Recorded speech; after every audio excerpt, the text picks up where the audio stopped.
আসসালামু আলাইকুম।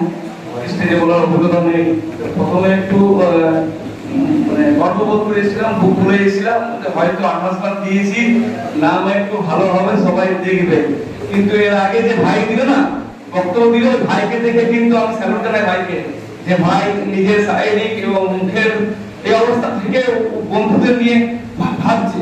যেহেতু আমি বেশি বলতে গেলে আমার কথা বলতে পারি না, তো যখন আমার একটা মন্ত্র বলবো, মন্ত্রটা 3 মিনিট বেশি হলো, আয়ুর্বেদকে আমি বলতে সারা করলেও ছাড়বো না। এই মন্ত্রটা এখন আমি সব জায়গায় বলছি, বিশেষ করে প্রেয়ার ক্যাম্পে আমরা বলি সুবর্ণ সুযোগ, সুবর্ণ সুযোগ, সুবর্ণ সুযোগ, হাতছাড়া করবেন না।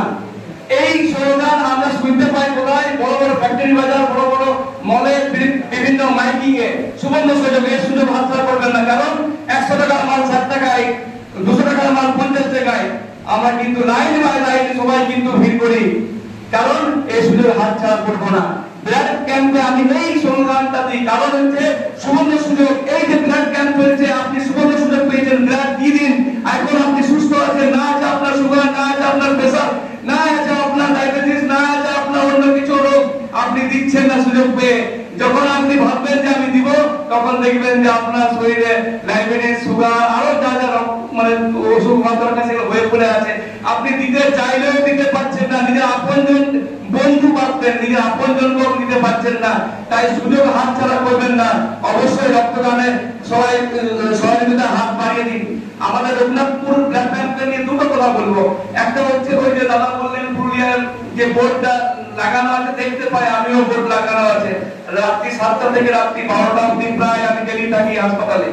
তো যেহেতু রিপোর্টার বিভিন্ন নিয়ে অভিজ্ঞতা আছে, আমি বেশি কথা বলছি না। ওইটা নিয়ে আমি বারবার বলেছি যান্ত্রিক ত্রুটি আছে, এই আছে। যখনই কোনো স্বাস্থ্য ভবন থেকে বা কোনো ভিজিট আছে, তখন কিন্তু জগদগায় লাইট জ্বলে, 5টা 10টা 15টা কালেকশন আছে। যখনই ভিজিট শেষ, তখন কিন্তু অন্ধকার, শাটার অফ। এটার জন্য কিন্তু বারবার আমাদেরকে কিন্তু অসুবিধায় পড়তে হয়। হঠাৎ করে একদিন রাত্রি 11টার সময় এ নেগেটিভ রক্তের দরকার, বন্ধু পরিবারের গ্রুপে সেন্ড করা মাত্রই আমাদের রঘুনাথপুরের নম্বর এক রেলকর্মী কিন্তু রাত্রি 12টার সময় ঘরের বিছানা ছেড়ে এসে ছুটে এলো হাসপাতালে।